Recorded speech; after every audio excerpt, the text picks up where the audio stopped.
Good morning, students. Chapter number 4.5, Gupta, 300 to 600 CE. After the fall of Mauryan Empire, the strong political authority North Indian nearly century. Whole India is divided into principality, monarchy kingdoms, Vyaktutwas, Nagas, Mukhas, Guptas. They were republican state of Lachesi. They engaged in mutual struggle. Guptas emerged around 300 CE, the powerful monarchy of large part of India. He achieved political unity a second time of Mauryan tremendously progress. The field of religion, literature, science, art and architecture. The Gupta is called as the golden age of Indian history. Maurya ಸಾಮ್ರಾಜ್ಯ ಮುಕ್ತಾಯವಾದ ನಂತರ ಗುಪ್ತರ ಶಕೆ ಪ್ರಾರಂಭವಾಯಿತು. ರಾಜಕೀಯ ಸ್ಥಿರತೆ ಹಾಗೂ ಉತ್ತರ ಭಾರತದಲ್ಲಿ ಹೆಚ್ಚಿನದಾಗಿನ ರಾಜಕೀಯವನ್ನು ಮಾಡಿದಂಥ ಒಂದು ರಾಜಮನೆತನ ಯಾವುದಾರು ಇದ್ದರೆ ಅದು ಗುಪ್ತ.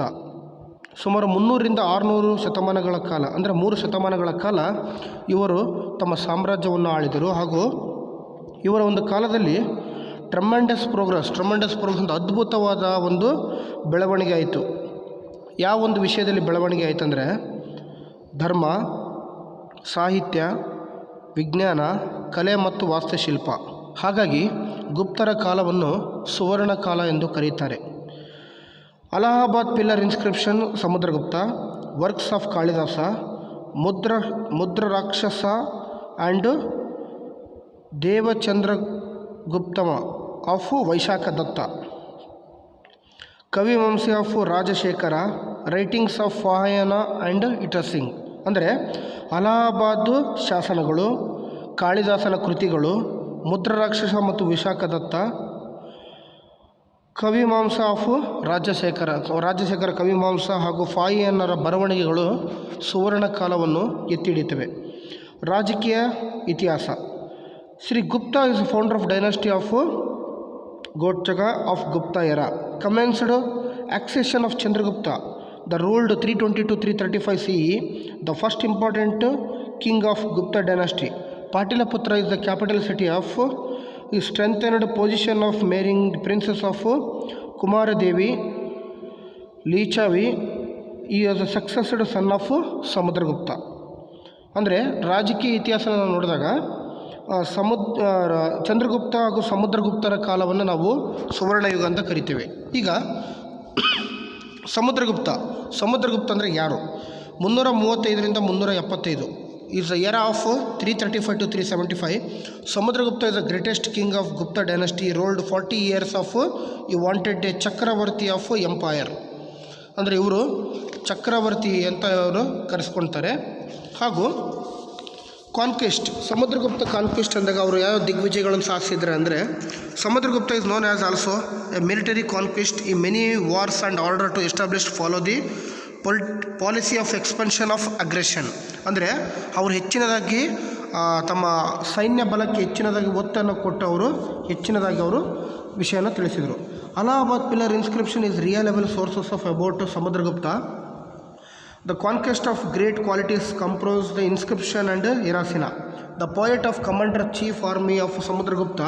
The conquest of Samudragupta is made divided into 4 groups.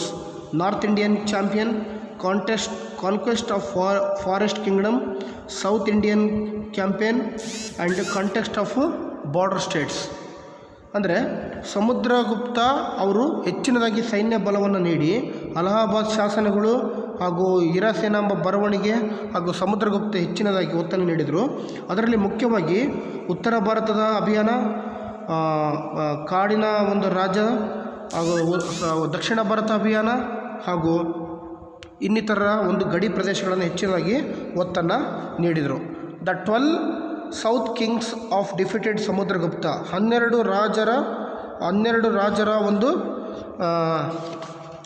ರಾಜರನ್ನು ಅವರು ಸೋಲಿಸಿದರು. ಅದರಲ್ಲಿ ನಾವು ಬೇಸಿಕ್ಕಾಗಿ ನೋಡಿದಾಗ Mahendra of Kosala, Mantaraja of Kaurala, Vyaghraraja of Manikantha, Mahendra of Pishtapura. ಈ ಇಷ್ಟು ಜನನವರು 4 ಜನನನ್ನು ಫಸ್ಟ್ ಅವರು ಸೋಲಿಸ್ತಾ ಹೋದರು. ಹಾಗಾಗಿ north Indian campaign, contest of foreign kingdoms, south Indian campaign ಹಾಗೂ ಕಾನ್ಕ್ವೆಸ್ಟ್ ಆಫ್ ಬಾರ್ಡರ್ ಸ್ಟೇಟ್ಸ್ ಅಂತ ಅವರು ಕರೀತಾರೆ. ನೀವು ನೋಡ್ಬೋದು ಪ್ರಿಯ ವಿದ್ಯಾರ್ಥಿಗಳೇ, ಗುಪ್ತ ಎಂಪೈರ್ ಅಂಡರ್ ದಿ ಸಮುದ್ರಗುಪ್ತ ಅಂತ ನೋಡಿದಾಗ, ನಾವು ಮ್ಯಾಪನ್ನು ನೋಡಿದಾಗ ನೋಡಿ, ನಮ್ಮ ಭಾರತ ಮ್ಯಾಪನ್ನು ಮೇಲೆ ಶ್ರೀನಗರ ಇದೆ, ಪಕ್ಕಕ್ಕೆ ಗಾಂಧಾರ ಇದೆ, ಕುಮಾರರೂಪ ಇದೆ, ಸೆಂಟ್ರಿಗೆ ಪಾಟೀಲಪುತ್ರ, ಅಲಹಾಬಾದ್ ಮತ್ತು ಉಜ್ಜಯಿನಿ ಇದೆ. ದಕ್ಷಿಣ ಭಾರತ ಕಡೆ ವೆಂಕಟಕ, ದೇವರಾಷ್ಟ್ರ, ಕಂಚಿ, ಪಾಲಕ್ಕಾಡು ಅಂದರೆ ಈಗ ಅದು ಪ್ರೆಸೆಂಟ್ ಕೇರಳದಲ್ಲಿದೆ. ಕಾಂಚಿ ಅಂದರೆ Kanchipuram, it is a located on nearest Chennai, Tamil Nadu. ಪಕ್ಕಕ್ಕೆ Arabian sea, bay of Bengal, ಕೆಳಗೆ ಇಂಡಿಯನ್ ಓಷನ್.